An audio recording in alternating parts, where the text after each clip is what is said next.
जयंती 2 अक्टूबर के दिन आरएलडी के राष्ट्रीय अध्यक्ष और राज्यसभा सांसद जयंत चौधरी ने पश्चिमी उत्तर प्रदेश में भाईचारा सम्मेलन शुरू कर दिया है और अलीगढ़ उसके लिए इसलिए भी चुना कि राजा महेंद्र प्रताप जो पिछले कुछ दिनों से बहुत ज़्यादा चर्चा में है, भारतीय जनता पार्टी ने उनके लिए इस विश्वविद्यालय का नाम बनाया, सारी चीज़ें की, उन्हीं की धरती से इन्होंने भी शंखनाद किया है और भाईचारा सम्मेलन शुरू किया।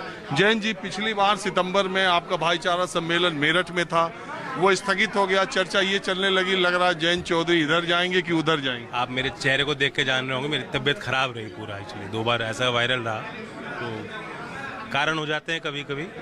आप उनकी बैठकों में जाते हैं, फिर भी बीजेपी के नेता कहते हैं जयंत चौधरी के लिए दरवाजे खुले। वो देखिए, उन पर कुछ दबाव होगा इस बात कहने का। और ये भाईचारा सम्मेलन अभी शुरू करने की कोई खास वजह?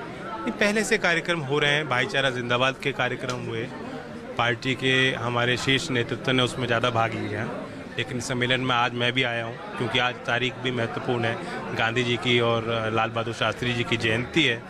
और कुछ तारीख ऐसी होती हैं कि जो उस तारीख पे कोई बात कही जाए, प्रयास किया जाए तो सफल होता है, शुभ अवसर है। तो इसलिए आज कार्यक्रम में अलीगढ़ से हमने शुरुआत की, मैं आया हूँ। और भाईचारा रहेगा तो देश बचा रहेगा, इसमें कोई शक नहीं है। इसमें कोई पॉलिटिक्स के निगाह से ही ना, चश्मे से इस बात को ना देखें आप, देश का भला इसी में है।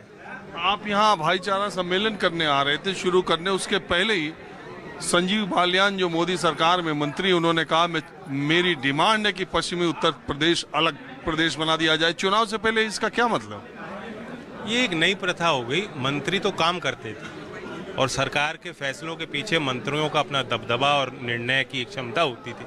आज मंत्री इतने बेचारे हैं कि वो मांग करते हैं अपनी सरकारों से, बहुमत की सरकारें हैं ना उनकी भी, यूपी में भी है, दिल्ली में है, कौन रोक रहा है?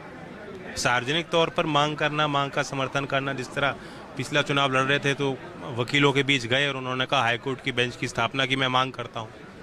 अब मांग का नतीजा क्या है? आप तो हरित प्रदेश की बात आपकी पार्टी बहुत पहले से कर। गाय दूध भी तो देनी चाहिए ना। जब दुधारू नहीं है तो उसका क्या करेंगे? दूसरी बात, आज आप अपने भाईचारा सम्मेलन में कह रहे थे कि इंडिया गठबंधन में सीटों के बंटवारे पे अभी कोई बात नहीं हुई, लेकिन किसी भी हद तक हम त्याग करने के लिए तैयार। इसका मतलब क्या?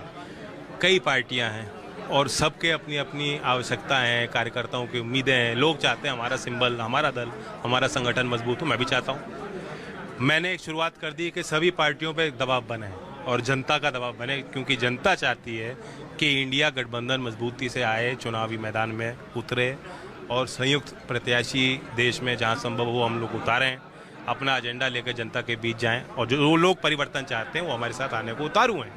तो जनता का जो दबाव है सभी दलों पे पड़े कि तुम अपने अपने स्वार्थ की यहाँ गाथा मत रचो, आप देश के हित में इंडिया को बढ़ाओ। ये भीम आर्मी के जो चंद्रशेखर हैं, कहते हैं जयंत चौधरी से उनके रिश्ते बहुत अच्छे हैं। अभी एक चुनाव में आपने एक नया प्रयोग भी किया, उसका असर भी दिखा, तो वो भी इसी में रहेंगे या वो आपके कोटे में? नहीं, देखिए, मैं वही तो कह रहा हूँ, किसी का कोई कोटा नहीं। आज मैंने अलीगढ़ में यही संदेश दिया कि अपने अपने कोटे को भूल जाओ, इंडिया के कोटे को देखो। वो भी उस भाव से हैं, वो बात मानेंगे मेरी, और अच्छी बात है, बहुत यंग है, इतने कम उम्र में उनके अंदर जो परिपक्वता मैंने देखी है, और मेहनत कर रहे हैं जमीन पर।